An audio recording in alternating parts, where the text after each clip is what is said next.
ప్రపంచ ఆరోగ్య సంస్థకు అగ్రరాజ్యం గుడ్ బై చెప్పింది. ఆ సంస్థలో సంస్కరణలు లేకపోవడమే కాక రాజకీయ ప్రభావాలే కారణమని అమెరికా అధ్యక్షుడు డొనాల్డ్ ట్రంప్ చెప్పుకొచ్చారు. కోవిడ్-19 వంటి మహమ్మారుల సమయంలో WHO తమ శత్రు దేశాలతో అంటకాగిందన్నది అమెరికా వాదనగా చెప్తున్నారు. కరోనా నిర్వహణలో బలహీనతలు, సమన్వయ లోపం, రాజకీయాలకు ప్రాధాన్యతనివ్వడంతో ఆ సంస్థ ప్రపంచ విశ్వాసాన్ని కోల్పోయిందని అమెరికా ఆరోపించింది. అయితే అమెరికా నిర్ణయాన్ని ప్రపంచ ఆరోగ్య సంస్థలు ఖండిస్తున్నాయి. ఇదే సమయంలో అమెరికా బయటకు రావడంతో WHOకు మద్దతుగా ఉంటామని చైనా ప్రభుత్వం స్పష్టం చేస్తుంది. అమెరికా అధ్యక్షుడు డొనాల్డ్ ట్రంప్ మరో సంచలన నిర్ణయం తీసుకున్నారు. ఆయన అన్నంత పని చేస్తున్నారు.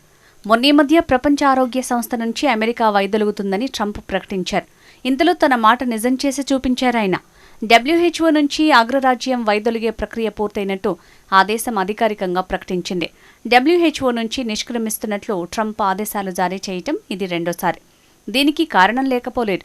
ప్రపంచ దేశాలను వణికించిన కరోనా మహమ్మారిని ఎదుర్కోవటంలో ప్రపంచ ఆరోగ్య సంస్థ ఘోరంగా విఫలమైందన్న కారణంతో ఈ నిర్ణయం తీసుకున్నట్టు ట్రంప్ చెప్తున్నారు. చైనాలోని వుహాన్లో ప్రారంభమైన కరోనా వ్యాప్తి సమయంలో అత్యవసరమైన చర్యల్ని WHO చేపట్టలేదని ఆరోపించారు. అంతేకాకుండా కొన్ని దేశాల రాజకీయ ప్రభావాల నుంచి బయటపడి స్వతంత్రంగా పనిచేయలేకపోయిందని అగ్రరాజ్యం ఘాటు విమర్శలు చేస్తోంది. ఈ పరిణామాల క్రమంలో అమెరికా ఆరోగ్య శాఖ మంత్రి రాబర్ట్ ఎఫ్ కెనడీ జూనియర్, విదేశాంగ మంత్రి మార్కో రూబియో సంయుక్త ప్రకటనను విడుదల చేశారు. కరోనాను అరికట్టడంలో WHO చర్యలు అమెరికా ప్రయోజనాలకు విరుద్ధంగా ఉన్నాయని ఆ దేశం మండిపడుతోంది.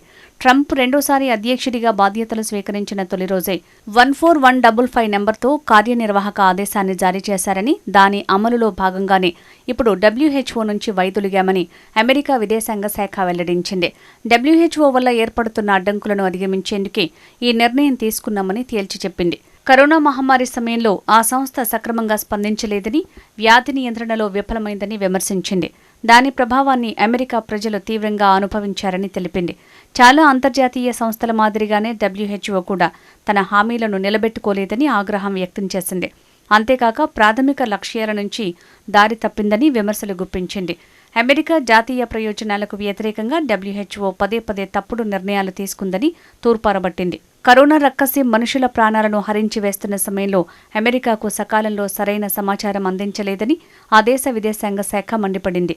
ప్రపంచ ఆరోగ్య సంస్థ వెంటనే స్పందించి సరైన సమాచారం ఇచ్చి ఉంటే ఎంతోమంది అమెరికన్ల ప్రాణాలు కాపాడగలిగేవాళ్లమని అమెరికా ప్రభుత్వం అభిప్రాయపడింది. తమ శత్రు దేశాలకు WHO అనుకూలంగా పనిచేసిందన్నది అమెరికా పాలకుల విమర్శ. WHO వ్యవస్థాపక దేశాల్లో అమెరికా ఒకటని, ఏటా భారీగా నిధులు అందించే దేశం కూడా అమెరికానేనని ఆ దేశం గుర్తు చేసింది. అయినప్పటికీ అమెరికాకు వ్యతిరేకంగా శత్రు దేశాలకు అనుకూలంగా WHO నిర్ణయాలు తీసుకుందని ఏకిపారేసింది. కరోనా భూతాన్ని కలిసికట్టుగా సమూలంగా పారదోలాల్సిన సమయంలో WHO అమెరికాపై కుట్ర పన్నిందని ఆ దేశ విదేశాంగ శాఖ ఆరోపించింది. పైగా గతంలో WHOకు తాము సహకారాన్ని కూడా మర్చిపోవటం విడ్డూరమని వ్యాఖ్యానించింది. జెనీవాలోని ప్రపంచ ఆరోగ్య సంస్థ హెడాఫీస్ ఎదుట ఎగురవేసే అమెరికా జెండా తొలగించేందుకు కూడా ఆ సంస్థ నిరాకరించిందని ఎద్దేవా చేశారు ఆ దేశ విదేశాంగ శాఖ ప్రతినిధులు. అయితే అమెరికా నిష్క్రమణకు WHO ఇంకా అధికారిక ఆమోదం ఇవ్వకపోవటం ఆ సంస్థ మొండి వైఖరికి నిదర్శనమని కామెంట్ చేసింది. పైగా అమెరికా పరిహారం చెల్లించాల్సి ఉందని WHO తప్పుడు ప్రచారం చేయటం సబబా అని నిలదీసింది. ఇటువంటి అవమానాలు ఎన్నో సంవత్సరాలు భరిస్తున్నామని అమెరికా వెల్లడించింది. తమ దేశ ప్రజల ఆరోగ్యం, భద్రత కోసమే WHO నుంచి నిష్క్రమించామని ట్రంప్ ప్రభుత్వం వివరించింది. WHO సిబ్బంది నిర్వహణకు, వివిధ కార్యక్రమాల కోసం నిధుల కేటాయింపును పూర్తిగా నిలిపివేశామని ప్రకటించింది. ఇక మీదట ప్రజారోగ్య రంగంలో ప్రపంచ నాయకత్వాన్ని అమెరికానే చేపడుతుందని స్పష్టం చేసింది. ఏ విధంగానూ సంక్రమించే వ్యాధులు అమెరికా గడ్డపైకి రాకుండా అన్ని రకాల చర్యలు తీసుకుంటామని భరోసా ఇచ్చింది. భవిష్యత్తులో కరోనా అంతకంటే ఎక్కువగా ప్రభావితమయ్యే ఏ విధమైన మహమ్మారులనైనా ఎదుర్కొంటామని అమెరికా ప్రకటించింది. ఇదే లక్ష్యంతో ప్రత్యక్షంగా, ద్వైపాక్షికంగా పరస్పర ప్రయోజనాల ఆధారంగా భాగస్వామ్యాలను ఏర్పాటు చేస్తామని వివరించింది. ప్రపంచ దేశాలతో పాటు విశ్వసనీయమైన కొన్ని ఆరోగ్య సంస్థలతో సహకారం కొనసాగిస్తామని తెలిపింది. అమెరికా అందించే ఆర్థిక సాయం నిధిలో సింహభాగం Bill Gates Foundation, global alliance for vaccines and immunization, the vaccine alliance ద్వారా వస్తుందని అగ్రరాజ్యం వివరించింది. ఈ సంస్థల్లో బిల్ గేట్స్ ఫౌండేషన్ వ్యవస్థాపక భాగస్వామిగా ఉంది.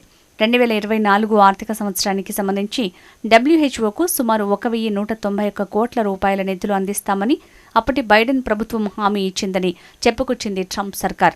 అయితే ఆ మొత్తాన్ని విడుదల చేయకుండానే WHO నుంచి నిష్క్రమించామని అమెరికా వెల్లడించింది. కోవిడ్ మహమ్మారి మరణ మృదంగం మోగిస్తున్న సమయంలో WHO చైనా పక్షం వహించి ఆ సంక్షోభాన్ని ఎదుర్కొన్న తీరుపై ట్రంప్ తన తొలి పాలనా కాలంలోనూ విమర్శలు చేశారు.